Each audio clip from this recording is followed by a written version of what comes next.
The Jeremiah Burke Bulldogs boys soccer team had a chance at history last week when they looked to become the first ever Boston City League soccer team to win a state title. The last time a team came close was the Boston International boys soccer team, who defeated Cohasset in the state semifinals and then went on to lose to Bromfield in the state championship just 2 years ago.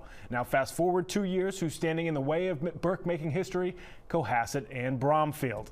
It all started on Wednesday night, and that's where we'll bring you. We're going to head out to Manning Field in Lynn. That's Jeremiah Burke taking on Cohasset in the state Division IV state semifinals. First half, 6 minutes in, it's Abdul Nidoni cleaning up the clear right there in front of the net. Burke goes up 1-0 early on.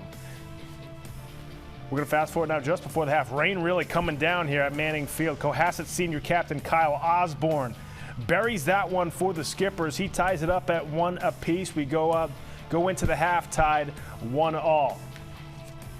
Now fast forward now to midway through the second half, and it's Domingo Gomez. Off the turnover, he laces that one in to the net, breaks the tie there. The freshman puts Burke up 2-1 over Cohasset there in the state semifinals. Later on in the second half, now it's going to be towards stoppage time with under 5 minutes to go. It's Nadoni. Again, this time off the feed from the freshman Gomes. He puts in his second goal of the night as Jeremiah Burke goes on to win 3-1 over Cohasset in the state semifinals. Rain, bad weather, still a good group of fans there for Burke coming out to support the Bulldogs, and they salute those fans after the game as they head to the Division IV state championship. Division IV state championship here on Saturday. Jeremiah Burke taking on the Bromfield Trojans out at Foley Stadium in Worcester. First half, no score. Bromfield on the attack. Goalkeeper can't field it cleanly, and then Bromfield tries to put it home. The shot goes high, no score through the first half in the Division IV state title game. Second half now, Burke on the attack. Now it's Brenner Cardozo trying to squeeze that one into the corner, but keeper is there for the stop for Jeremiah Burke. Then later on, it's going to be Cardozo again. This time he tries to bend it in there, but keeper is there to get a hand on it. Cardozo beside himself as he couldn't put that one home. Just before stoppage time in the second half, it's going to be Ryan McNulty, who feeds Eli Fishbane. He breaks the 0-0 tie for Bromfield. They scored the first and only goal of the game.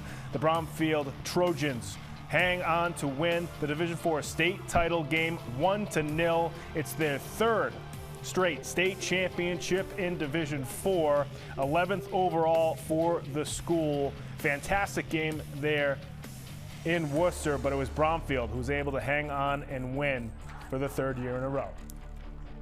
Phenomenal game for both teams. Tough way to end an outstanding season for Jeremiah Burke. Now, while all BBS teams are done with state tournament play, there's still one more day of BPS sports action this fall season, and that's on Thanksgiving Day. Once again, it's the city's top rivalries matching up for their annual Turkey Day rivalry. The longest running tradition, of course, is at historic Harvard Stadium, where Boston Latin faces off against Boston English, again in the longest standing high school football rivalry in the country.